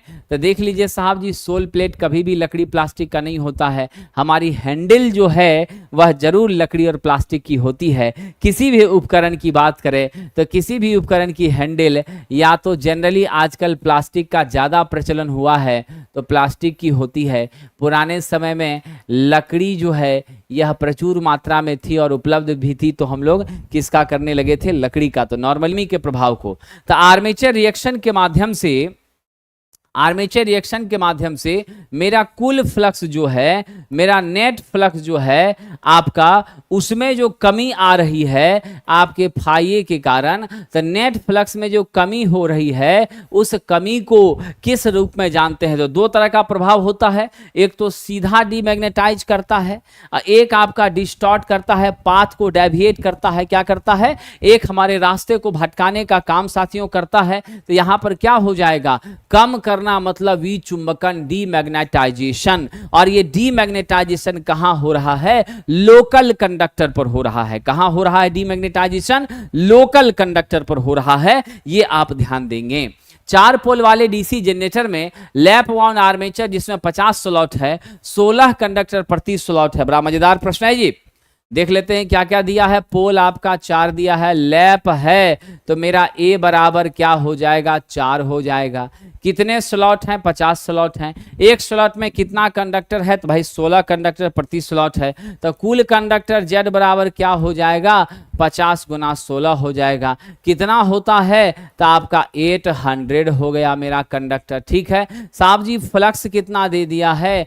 30 मिली वेबर दे दिया है। ईएमएफ हमारा कितना दे दिया है साहब? ये 240 वोल्ट दे दिया है। आपसे क्या कह रहा है? आपसे कह रहा है साथियों मशीन को निम्न में कौन सा विकल्प पर चलना चाहिए? हमें पूछ रहा है साहब जी स्पीड बता दीजिए कितना होगा। हम सब लोग तो बहुत इस छोटी सी चीज को कैसे समझेंगे? तो आप जानते हैं ये बराबर होता है P5NZ बटा 60A।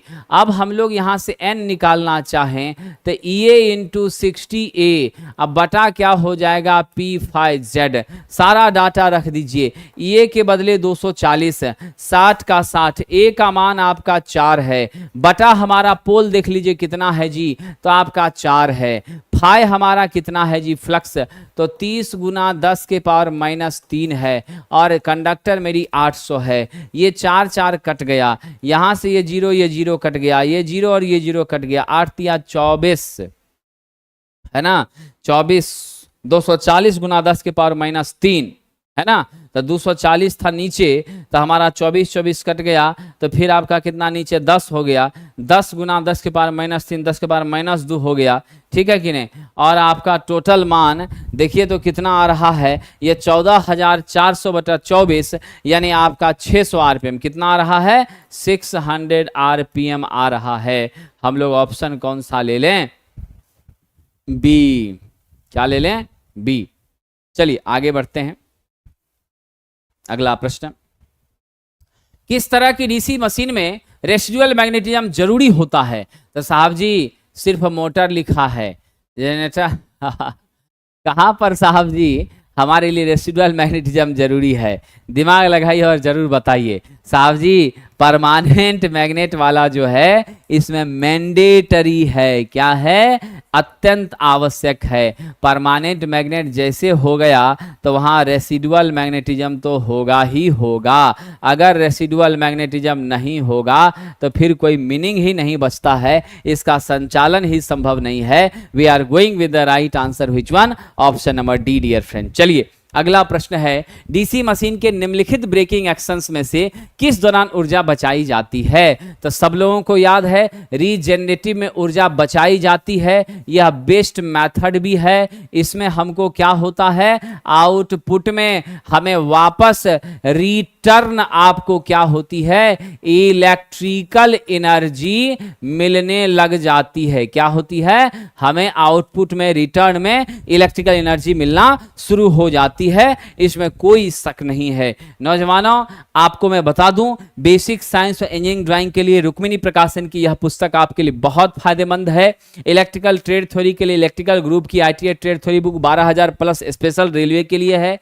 ऑटोमोबाइल ग्रुप के लिए आईटीआई ट्रेड थ्योरी है, डीजल मैकेनिक मोटर और ट्रैक्टर के लिए, और मैकेनिकल ग्रुप के लिए आईटीआई ट्रेड थ्योरी की बुक है। ये बुक आपको बहुत मदद पहुंचाएगी। वन लाइनर अप्रोच में किताबें हैं, क्वेश्चन है, न्यूमेरिकल है, काफी ज्यादा आपके एग्जाम के लिए वैल्यूएबल ये पुस्तक है। इससे संबंधित जानकारी के लिए 7079212121 पर आप कॉल करके जानकारी ले सकते हैं। बहुत बहुत धन्यवाद। चलिए अगला क्या है साहब? एक सुचालक 2 सेकंड में फ्लक्स के 2 वेबर को काट रहा है और चक्कर कितना है जी? 50। तो जरा सा आइए, हमारे पास डी फाई बराबर क्या है नौजवानों? डी फाई बराबर आप जानते हैं फाई 1 माइनस फाई 2, जो कि आपका 2 वेबर है। चेंज ऑफ फ्लक्स आपका 2 वेबर है। टाइम हमारा कितना दे दिया नौजवान जी? dt आपका 2 सेकंड दे दिया।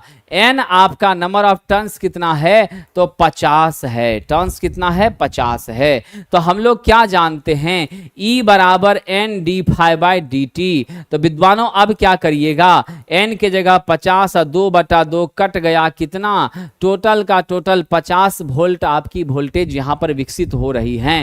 यानी 50 चक्कर लगाने पर 50 वोल्ट। अगर पूछे एक चक्कर में भाई साहब कितना, तो आप जवाब दीजिएगा एक चक्कर में 1 वोल्ट, अब 50 चक्कर में 50 वोल्ट। ठीक है सरकार, आगे बढ़ते हैं। डीसी सीरीज जनरेटर की लंबी ट्रांसमिशन लाइन को के साथ इसको श्रेणी में जोड़ते हैं। तो लॉन्ग ट्रांसमिशन लाइन के साथ इसको श्रेणी में इसलिए जोड़ते हैं कि बीच में जो मेरा लाइन लॉसेस हो जाएगा, उस लाइन लॉसेस के कारण मेरे टर्मिनल पर वोल्टेज में जो कमी आ जाएगी, उस वोल्टेज के मान को कंपनसेट करने के लिए, यानी वोल्टेज रेगुलेशन को स्टैंडर्ड मेंटेन करने के लिए हम इसका इस्तेमाल करते हैं। ये बूस्टर जो है ड्रॉप आउट वोल्टेज को सेटलमेंट करता है, इसका नाम है साहब जी बूस्टर। क्या नाम है, बूस्टर। चलिए, धारा प्रवाह के लिए ब्रश और कम्यूटेटर के बीच प्रस्तावित प्रतिरोध को क्या कहा जाता है, तो हमारे साहब जी ब्रश और कम्यूटेटर के बीच का जो प्रतिरोध होता है वह प्रतिरोध कौन सा है, किस नाम से जाना जाता है, साहब जी उसे ब्रश कॉन्टैक्ट रेजिस्टेंस कहते हैं। और ब्रश कॉन्टैक्ट रेजिस्टेंस के सापेक्ष 1 वोल्ट का वोल्टेज ड्रॉप हम लोग कंसीडर करते हैं, अगर प्रश्न में मेंशन है तब। समझ गए, अगर प्रश्न में मेंशन नहीं है तो नहीं लेते हैं। 2 ब्रश है तो 2 वोल्ट हो जाएगा। ठीक है, ये मामला है हमारा। कम्यूटेटर किसका हिस्सा है साहब, तो कम्यूटेटर डीसी मोटर का हिस्सा है। इन सब में इसकी जरूरत नहीं है, हमारे डीसी मोटर में है। यहाँ कम्यूटेटर डीसी को एसी में बदलने का काम करता है, और यही कम्यूटेटर जब डीसी जनरेटर में होता है तब वहाँ क्या करता है जी, तब वहाँ यह ध्यान रखिएगा एसी को डीसी में बदलने का काम करता है। यहाँ मैकेनिकल रेक्टिफायर, वहाँ मैकेनिकल इन्वर्टर के रूप में काम करता है, इसलिए कंबाइंड रूप से इसको मैकेनिकल कन्वर्टर भी कहते हैं। जिस प्रतिरोध में प्रतिरोध के वृद्धि से तापमान में वृद्धि होती है, यानी आपका रेजिस्टेंस बढ़ता है, टेम्परेचर बढ़ती है, उसको सेंसिस्टर कहते हैं। याद रखिएगा, क्या कहते हैं, सेंसिस्टर कहते हैं साथियों। ठीक है, ध्यान रखना, प्रतिरोध में वृद्धि से तापमान में वृद्धि हो रही है, और इसका प्रतिरोध क्या होता है, एक्सपोनेंशियली बढ़ता है। समझ गए, तो हालांकि है यह पीटीसी, लेकिन यह प्रक्रिया थर्मिस्टर से क्या होती है, तेज होती है, थर्मिस्टर से ज्यादा फास्ट होती है, इसलिए इसका नाम है सेंसिस्टर। क्या नाम है, सेंसिस्टर। आइए नौजवान जी, slip ring induction motor start करने के लिए कौन सा स्टार्टर, तो स्लिप रिंग को स्टार्ट करने के लिए ऑटो का कोई जरूरत नहीं है, डीओएल का जरूरत नहीं है, स्टार डेल्टा का नहीं है, रोटर रेजिस्टेंस स्टार्टर, क्योंकि साहब जी इससे हमारा स्पीड का भी नियंत्रण होता है। देखिए फायदा कितना होता है। दूसरे नंबर में मेरी टॉर्क भी क्या होती है, बढ़ जाती है। तीसरे नंबर में साथियों स्टार्टिंग करंट IST भी आपका कम हो जाता है, और चौथे नंबर में सरकार मेरा पावर फैक्टर भी इम्प्रूव हो जाता है। जब हमारा एक छोटा सा काम करने से 4 बेनिफिट हमें मिलती हैं, तो हम बेहिचक उसी को करेंगे, एक्सटर्नली हमें लगाने की जरूरत नहीं है। ये तीनों जो हमारा स्टार्टर है, इसका प्रयोग हम लोग स्क्वायरल केज इंडक्शन मोटर में करते हैं। ध्यान रखिएगा, क्योंकि स्क्वायरल केज इंडक्शन मोटर का जो रोटर है वह दोनों तरफ एंड रिंग से क्या होता है, शॉर्टेड होता है, उसमें एक्सटर्नल रेजिस्टेंस को जोड़ना संभव नहीं होता है। इस बात को सदैव दिमाग में आप रखेंगे। चलिए आगे बढ़ते हैं। इंडक्शन मोटर की असामान्य रगड़ ध्वनि को रोका जा सकता है। तो इंडक्शन मोटर में साहब जी जो बिल्कुल इरिटेट करने वाला रगड़ का ध्वनि, एकदम घड़र घड़र घड़र इस टाइप से आवाज हो रहा है, वह जो घर्षण वाली ध्वनि है वह कैसे आप कम कर सकते हैं, तो हम लोग ग्रीसिंग करें कहां पर, बियरिंग का। तो याद रखिएगा, प्रॉपर बियरिंग का लुब्रिकेशन करना, प्रॉपर उसकी चेक चाक करना, उसकी गड़बड़ी खामियों को देखना, विजिट करना, और जो भी दिक्कत उसको दूर करना। तो प्रॉपर ग्रीसिंग, लुब्रिकेशन, ये सब करके हम क्या कर सकते हैं, तो साहब जी इस रगड़ के साउंड को कम कर सकते हैं, मिनिमाइज कर सकते हैं। चलिए, डीओएल स्टार्टर के कॉन्टैक्टर कॉइल का क्या काम है, तो डीओएल होता है डायरेक्ट ऑनलाइन। यह 5 HP तक के, ध्यान रखिएगा 5 HP तक का जो आपका स्क्वायरल केज इंडक्शन मोटर है उसके लिए प्रयोग किया जाता है। किसके लिए किया जाता है? 5 HP तक के स्क्वायरल केज इंडक्शन मोटर के लिए प्रयोग किया जाता है। इसके साथ हमारा जो है साहब जी बैकअप फ्यूज जुड़ा होता है। हम लोग क्या करते हैं, रिले वगैरह को जोड़ते हैं। याद रखिएगा यह जो मेरा स्टार्टर है करंट को कम नहीं करता, करंट को कम नहीं करता। अगर मेरी सप्लाई करंट एक्सेस होती है तो तुरंत आपका क्या करता है, डिस्कनेक्ट कर देता है सर्किट को। इसकी जो बैकअप फ्यूज है वो मेल्ट हो जाती हैं, परिपथ ब्रेक हो जाता है और हमारी सिस्टम सेफ और सुरक्षित हो जाती है। मेरा सवाल है कि कॉन्टैक्टर कॉइल क्या कर रहा है?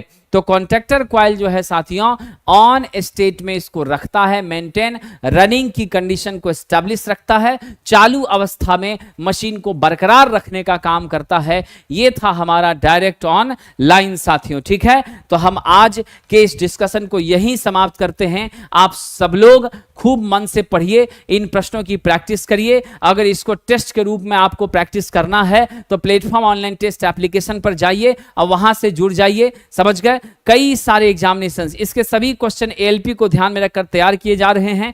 बहुत आपको मदद मिलेगी। बहुत बहुत धन्यवाद साथियों।